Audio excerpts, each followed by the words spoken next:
ಎಲ್ಲ ಕನ್ನಡಿಗರಿಗೂ ನನ್ನ ನಮಸ್ಕಾರ. Welcome to busy life with Bengaluru.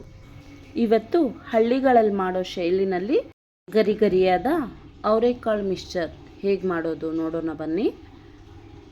ನೋಡಿ ಯಾವ ರೀತಿ ಇದೆ, ಹೊಂದಿಕೊಂಡು ಎಷ್ಟು ಚೆನ್ನಾಗಿ ಹೊಂದ್ಕೊಂಡಿದೆ. ಇದನ್ನು 15 ದಿವಸ ಕಾಲ ಇಟ್ಕೊಂಡು ತಿಂದರೂ ಚೆನ್ನಾಗೇ ಇರುತ್ತೆ.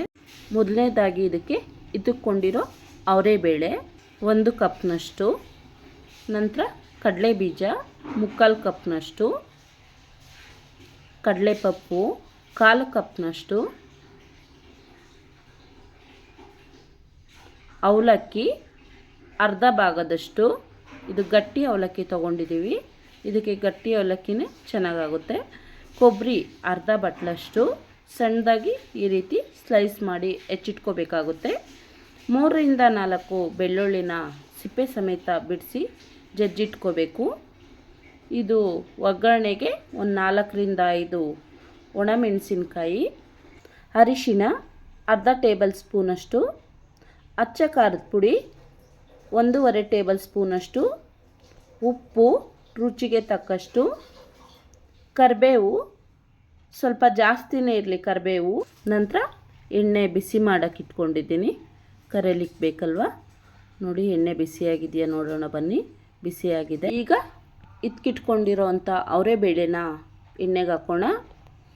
ಇದು ಹಾಕಿದ ತಕ್ಷಣ ಎಲ್ಲ ಹೋಗಿ ಕೆಳಗಡೆ ಕುತ್ಕೊಳ್ಳುತ್ತೆ. ಮಧ್ಯಮ ಉರಿನಲ್ಲಿ ಸ್ಟವ್ ಇಟ್ಕೋಬೇಕಾಗುತ್ತೆ, ಯಾಕಂದರೆ ಇದು ಜಾಸ್ತಿ ಇಟ್ಬಿಟ್ರೆ ಒಳಗಡೆ ಬೇಯಲ್ಲ, ಮೇಲೆ ಎಲ್ಲ ಕಪ್ಪಾಗೋಕ್ಕೆ ಸ್ಟಾರ್ಟ್ ಆಗಿಬಿಡುತ್ತೆ.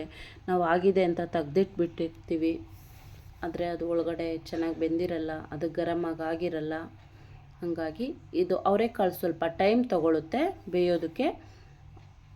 ಹಸಿದಲ್ವ, ಸ್ವಲ್ಪ ಟೈಮ್ ತೊಗೊಳುತ್ತೆ. ಇನ್ನೊಂದು ಮುಖ್ಯವಾಗಿ ಇದು ನಾವು ಇತ್ತಿಕೊಂಡ ತಕ್ಷಣ ಸ್ವಲ್ಪ ನೀರಿನ ಅಂಶ ಕಮ್ಮಿ ಆದ ತಕ್ಷಣ ಬಳಸ್ಬಿಡ್ಬೇಕು. ಅದು ಫುಲ್ ಡ್ರೈ ಆಗೋಕ್ಕೆ ಬಿಡಬಾರ್ದು, ಬಿಟ್ಟರೆ ಅದು ಗಟ್ಟಿ ಆಗಿಬಿಡುತ್ತೆ. ಈಗ 1 ಬ್ಯಾಚ್ ಆಯಿತು, ಇನ್ನೊಂದು ಬ್ಯಾಚ್ 15 ದಿವಸಗಳ ಕಾಲ ಇಟ್ಕೊಂಡ್ರೂ ಇದು ಚೆನ್ನಾಗೇ ಇರುತ್ತೆ, ಏನೂ ಹಾಳಾಗಲ್ಲ. ಈ ಸೀಸನ್ನಲ್ಲಿ ಇದು ಮಾಡಲೇಬೇಕಾಗಿರೋ ಪದಾರ್ಥ. ಇದನ್ನು ಯಾರೂ ಮಿಸ್ ಮಾಡ್ದಲೇ ಮಾಡ್ಕೊಂಡು ತಿನ್ನಿ. ಈ ಸೀಸನ್ನಲ್ಲಿ ತುಂಬ ಚೆನ್ನಾಗಿರುತ್ತೆ ಚಳಿಗೆ, ಸಂಜೆ ಸ್ನ್ಯಾಕ್ಸ್ಗೆ. ಅವರೆಬೇಳೆ ಎಲ್ಲ ಆಯಿತು. ಈಗ ಕಡಲೆ ಬೀಜ ಹಾಕ್ಕೊಳ್ತಾ ಇದ್ದೀನಿ. ಇದೆಲ್ಲ ಬೇಗ ಬೇಗ ಆಗಿಬಿಡುತ್ತೆ, ಸ್ವಲ್ಪ ಟೈಮ್ ತೊಗೊಳ್ಳೋದು ಅವರೆಬೇಳೆ ಒಂದೇ. ಇದು ಕಡಲೆ ಬೀಜ 3/4 ಕಪ್ನಷ್ಟು ಹಾಕ್ಕೊಂಡಿದ್ದೀನಿ. ಇದು ಪಟ ಅಂತ ಸಿಡಿಲಿಕ್ಕೆ ಸ್ಟಾರ್ಟ್ ಆಗುತ್ತೆ, ಆಗ ಆಗಿದೆ ಅಂತ ನೋಡಿ. ಬಣ್ಣ ನೋಡಿ, ಸ್ವಲ್ಪ ಮಧ್ಯಮ ಉರಿನಲ್ಲಿ ಉರಿ ಇಟ್ಕೊಂಡಿರಿ, ಆಗ ಕರೆಕ್ಟಾಗಿ ಆಗುತ್ತೆ. ಒಳಗಡೆ ಎಲ್ಲ ಬೇಯಬೇಕಲ್ವ. ನೋಡಿ ಇದು ಆಯಿತು, ತೆಗೆದಿಟ್ಕೊತಾ ಇದ್ದೀನಿ. ಈಗ ಮುಖ್ಯವಾಗಿ ಹೋಲ್ಸ್ ಇರುತ್ತಲ್ಲ, ಆ ಜಾಲರಿನಲ್ಲಿ ಸೋರು ಹಾಕ್ಕೋಬೇಕು. ಎಕ್ಸ್ಟ್ರಾ ಬಂದಿರೋ ಎಣ್ಣೆ ಎಲ್ಲ ಅಲ್ಲೇ ಕೆಳಗಡೆ ಇಳ್ಕೊಬಿಡುತ್ತೆ. ನೆಕ್ಸ್ಟು ಕಡಲೆಪಪ್ಪು, ಇದೇನು ಜಾಸ್ತಿ ಹೊತ್ತಾಗೋದು ಬೇಡ, ಬಿಸಿಯಾಗಿರೋಂಥ ಎಣ್ಣೆಗೆ ಹಾಕಿ ತೆಗೆದ್ರೆ ಸಾಕು 1 ನಿಮಿಷದಲ್ಲಿ. ಇದು ಡ್ರೈಯೇ ಇರುತ್ತೆ ಅಲ್ವಾ, ಬೇಗ ಆಗುತ್ತೆ. ನೆಕ್ಸ್ಟು ಕೊಬ್ಬರಿನ ಸ್ವಲ್ಪ ಕಂದು ಬಣ್ಣ ಬ್ರೌನ್ ಬರೋ ತನಕ ಫ್ರೈ ಮಾಡ್ಕೋಬೇಕಾಗುತ್ತೆ. ಕೊಬ್ಬರಿ ಈ ಥರ ಬ್ರೌನ್ ಆದ್ರೇ ಚೆನ್ನಾಗಿರುತ್ತೆ. ಮತ್ತು ಅವಲಕ್ಕಿ ಸ್ವಲ್ಪ ಬೇಗನೆ ಅವಲಕ್ಕಿ ಹಾಕ್ಕೊಳ್ಳುವಾಗ ಯಾವಾಗಲೂ ನಮ್ಮದು ಸ್ಟವ್ದು ಫ್ಲೇಮು ಹೈಯಲ್ಲೇ ಇಟ್ಕೋಬೇಕಾಗುತ್ತೆ. ಉರಿ ಜಾಸ್ತಿನಲ್ಲಿದ್ರೇ ಅದು ಹಾಕಿದ ತಕ್ಷಣ ಈ ಥರ ಉಬ್ಬುತ್ತೆ. ಹಾಕಿದ ತಕ್ಷಣ ಇದು ಕಡಲೆಪುರಿ ಥರ ಉಬ್ಕೊಬಿಡುತ್ತೆ. ಎಣ್ಣೆ ಯಾವತ್ತು ಅವಲಕ್ಕಿಗೆ ಬಿಸಿನಲ್ಲೇ ಇರಬೇಕು, ಆಗಲೇ ಚೆನ್ನಾಗಿ ಬರುತ್ತೆ. ನಂತರ ಒಂದು ಪ್ಯಾನ್ ಇಟ್ಕೊಂಡು ಅದೇ ಎಣ್ಣೆನ ಸ್ವಲ್ಪ ಹಾಕ್ಕೊಬಿಟ್ಟು ಬೆಳ್ಳುಳ್ಳಿ ಮತ್ತು ಒಣಮೆಣಸಿನ್ಕಾಯಿ ಫ್ರೈ ಮಾಡ್ಕೊತಾ ಇದ್ದೀನಿ. ಸ್ವಲ್ಪ ಬ್ರೌನ್ ಆಗೋ ತನಕ ಫ್ರೈ ಮಾಡಿಕೊಂಡು ಹಾಕಿ.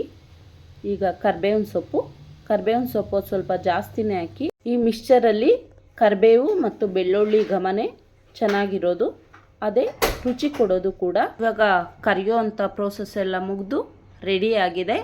ಈಗ ಸ್ವಲ್ಪ ಅರ್ಧ ಟೀ ಸ್ಪೂನಷ್ಟು ಅರಿಶಿನ, 2 ಟೇಬಲ್ ಸ್ಪೂನಷ್ಟು ಅಚ್ಕಾರದ ಪುಡಿ, ಇದು ಸ್ವಲ್ಪ ಖಾರ ಇದ್ರೇ ಚೆನ್ನಾಗಿರುತ್ತೆ, 1.5 ಸ್ಪೂನಷ್ಟು ಉಪ್ಪು ಹಾಕಿ ಒಂದಕ್ಕೊಂದು ಹೊಂದ್ಕೊಳ್ಳೋ ಥರ ಚೆನ್ನಾಗಿ ಮಿಕ್ಸ್ ಮಾಡ್ಕೋಬೇಕು. ಎಲ್ಲ ಚೆನ್ನಾಗಿ ಬೆರೆತ್ರೇ ಅದ್ರ ರುಚಿ ಹೆಚ್ಚುತ್ತೆ. ನೋಡಿ ಈ ಥರ ಎಲ್ಲ ಮಿಕ್ಸ್ ಮಾಡ್ಕೋಬೇಕಾಗುತ್ತೆ. ಒಂದಕ್ಕೊಂದು ಚೆನ್ನಾಗಿ ಮಿಕ್ಸ್ ಆಗೋ ಥರ. ಇದು ಸಂಜೆ ಸ್ನ್ಯಾಕ್ಸ್ಗೆ ತುಂಬ ಚೆನ್ನಾಗಿರುತ್ತೆ.